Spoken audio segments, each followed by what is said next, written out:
been doing pretty well in the Open Series, top 8 a few times, against his opponent here, who is Jinggang Zhang. Hope I pronounced that correctly. Playing Big Red.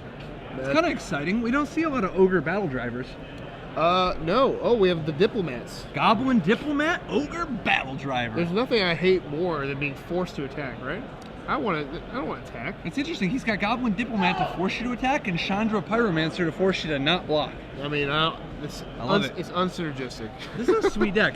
But Andrew is actually playing another. This is another black-white control deck that looks like an identical list to the one that we saw earlier. Yeah, it looks like there was some kind of collaboration. I know these guys know each other. BBD, Van Meter, and Andrew. So probably this deck's been gaining popularity in recent Yeah. weeks, right? Like in the last week. Yeah. Like, and it's interesting to see black-white control. It's not an archetype that sees a lot of play over the life of Magic, but recently has found kind of this sweet little niche because of, really because of how good Restoration Angel and Desecration Demon are. Oh yeah, yeah. I think the last time I saw black-white competitively would be like Gerard's Verdict decks, and shout out to Gerard Capuchon himself, the Grand Prix champion, who actually won with Gerard's Verdict. Oh. How interesting. Yeah, you're talking Gerard Capuchon Fabiano. Right. Oh, Yeah. got it. Lots of Gerards in this game. Who has the 6th most losses of anybody in Premier level play. Oh wow, really? Yeah. Oh, that's a nice stat to have. Yeah. All right. Well, we have a shiny. What's that? You know who has number 1? Who has the most? Who's that? Shohei Nakamura.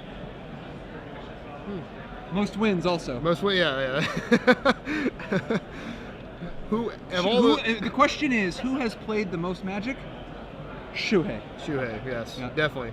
Out of the players, you played in obviously a lot of tournaments. Out of all the big names, what player have you been slain by the most? If you had to think back, we all have a player in these big Premier level tournaments that we've have had our number per se. So we're going to pause for a minute while we have a judge call. Me personally, Kenji Samura has been my bane of my existence, but him and I are good buddies now. From your enemy becomes your ally. All right, so judge call here. We're going to wait. All right. Looks like we went to discard, and in response, Zhang tried to burn him. And it's something in Magic where if you announce discard, you once the discard happens, the turn is over. You can have no responses. There can be nothing done. It's at the end of the cleanup. So looks like the judge is going to decide whether or not Zhang is allowed to burn him or not.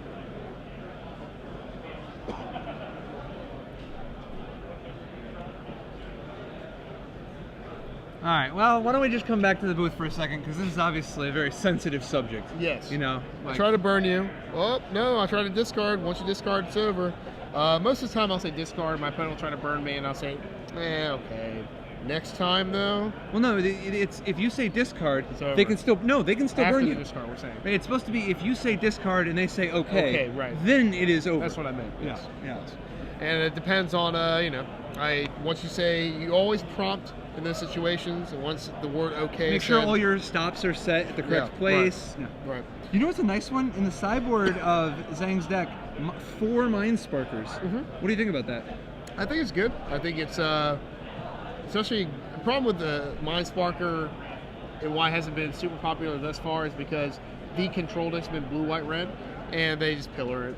But now, but now with more blue, white, it's definitely much more of a menace than it would be against the blue, white, red decks. how good do you think it is just for the body? It's okay. I think the red decks aren't all about 3-mana 3/3s unless they are the Reckoner. The Reckoner is pretty on a scale of its own there.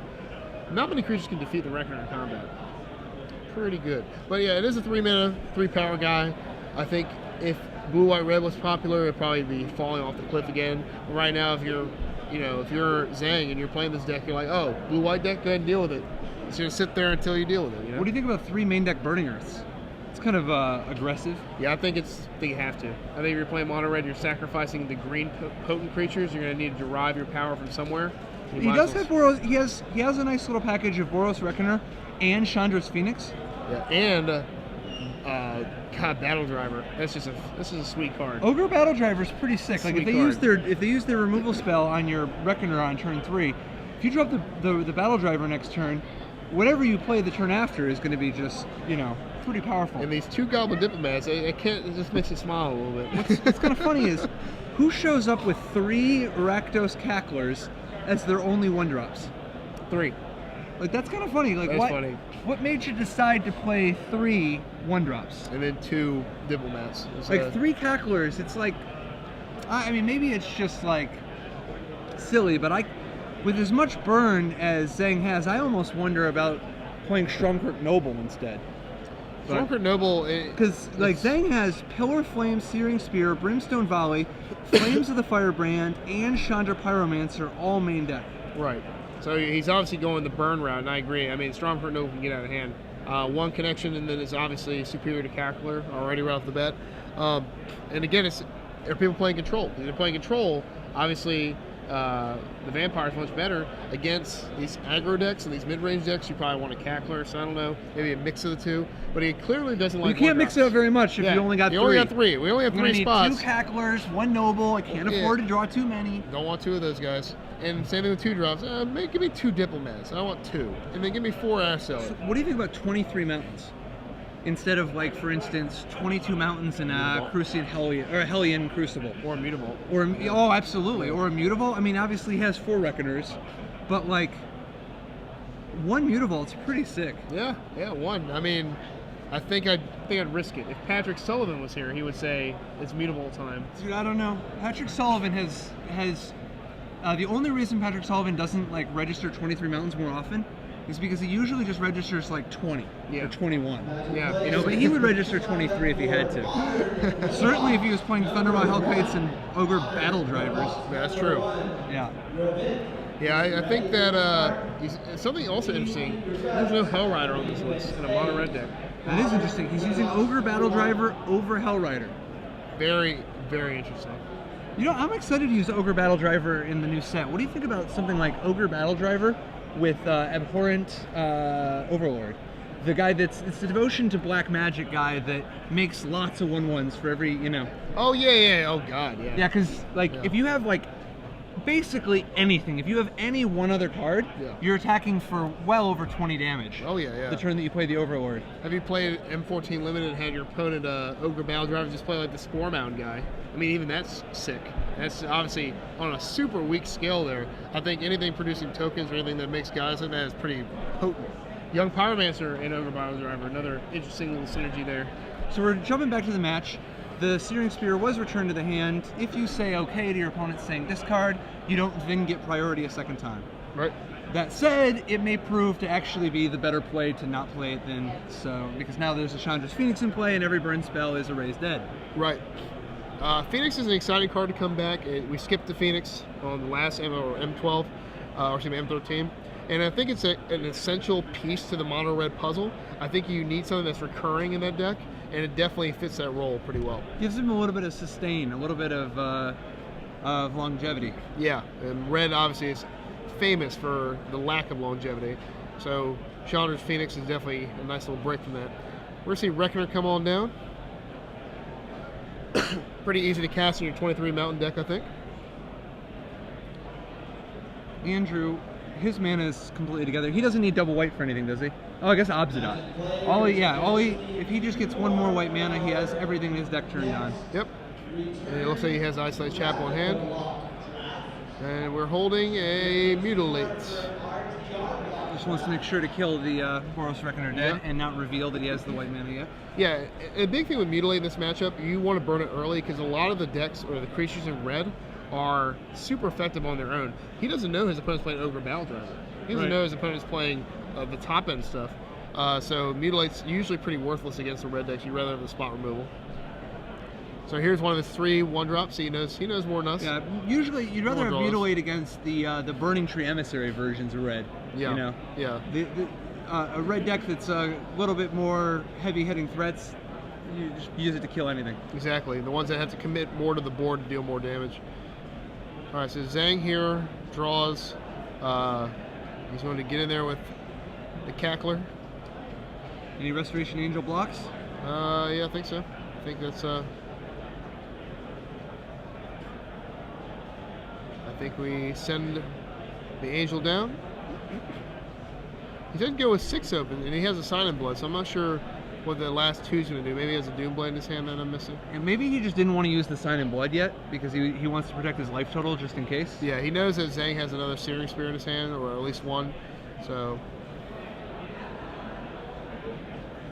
he's going to block, kill the Cackler. I think Zhang has to Searing Spear the Resto Angel, unless he's holding 3 burn spells, and you might want to wait. It's funny. It looks like the Searing Spear being backed up to Zhang's hand really is going to come back to help him. Yeah.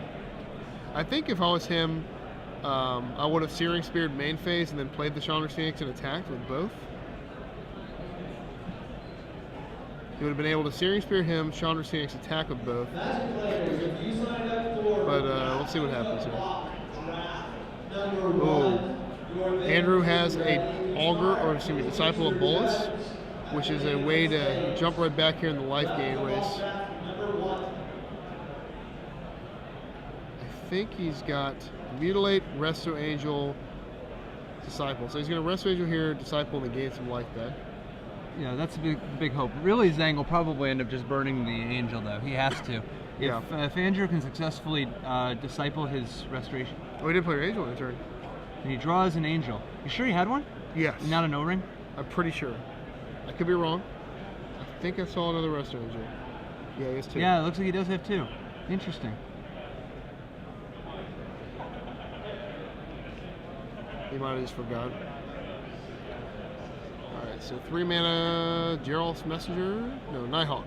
Much better. And he's going to use his angel to protect his Nighthawk. So if Zhang gets any, some bright ideas of burning it, he can stop it. Alright, so Zhang's thinking. Really a tough thing about red decks. You know better than anyone. You don't want to be in this spot playing against him or playing the person when you're so late in the game with all mountains in play. It just gets a little rough. Draws the Thundermaw Hellkite. How does that change things? It's not bad, but what's going to end up happening is Thundermaw Hellkite will be cast, tap his guy, he can attack, but then he's just going to blink his Nighthawk and then block the Hellkite. Yeah, he's just going to, I don't know, he's trying to burn it. And that's not going to work out well.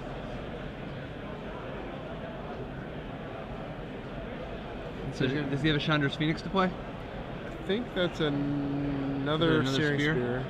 Yep. It is a Searing Spear. So Vampire Nighthawk bites the dust. Now we're going to see Andrew disciple his restoration and he'll pad his lead after attacking, right? Yeah, definitely. The thing is,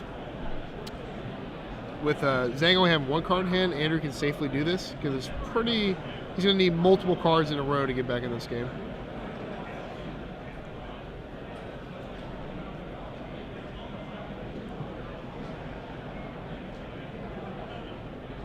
Alright, so here comes Disciple, as predicted. Gain some life, draw some cards, have a good time. And what's interesting about the other angel in his hand is that he can angel the Disciple again, and then sacrifice that angel. Yeah. For 3 more life. At will, gain life. Ooh, and that's an Osmodat. Desecration Demon?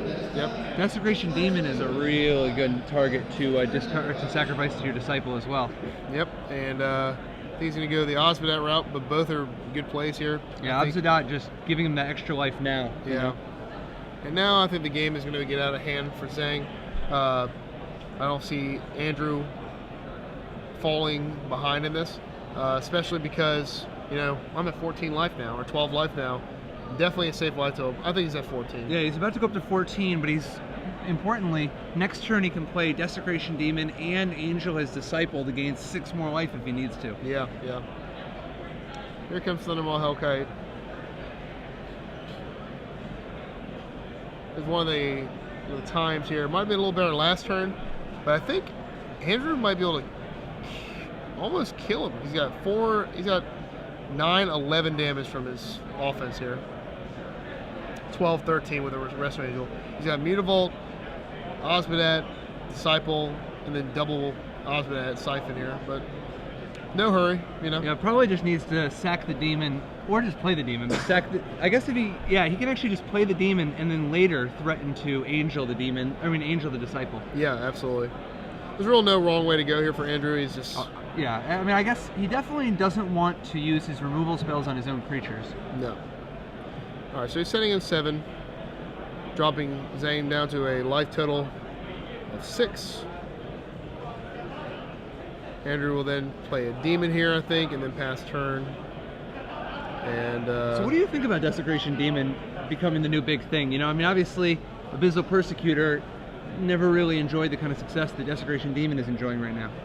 I think it's a cool card. I think it's very powerful because, you're paying 4 mana for a 6/6 creature with evasion. It's hard to put a negative on that to shy you away from it. I think it really is, the main success of it is Disciple of Bolas. Really? Because think about being able to just, dance around it. Your opponent can set tokens, Lingering Souls tokens, or early things and keep beating your face in. But then if they do, later in the game when you play a Disciple, you're gaining like 10 life, drawing 10 cards. How can you lose from that standpoint, Yeah, I think that Abyssal Persecutor could have been a great card. I think it was really hard for it that it existed in the same format as Jace. Yeah. Jace the Mind Sculptor was just so devastating. Yeah. You just played a Persecutor, then the other person can go, okay, Jace, bounce your Persecutor. Yeah, exactly. And now you've just, you're pretty close to having lost. Yeah, some people tried it. I remember people trying it out. It just wasn't, like you said, Jace is just too dominant back then. Cali Woods actually had a pretty sick extended deck that had both Abyssal Persecutor and Baneslayer Angel. The idea being that they kill your Persecutor because it's such a big board presence, right? And then your Baneslayer Angel lives. Yeah. All right, well, unless Zhang drops a couple Baneslayers here, I don't see him. Packs it in. That's it. Andrew Tenjum is victorious, advancing to 4-0 with Black-White Control representing Hot Sauce Games. Andrew's Black-White Control deck has definitely been one of the more popular decks we've seen today. Yeah, definitely. It's something where you see a lot of good players playing it. Pretty much a lot of the people here that are decent and have played the Open Series pretty heavily are going to be the ones that are going to be battling with this deck. It's pretty cool to look at.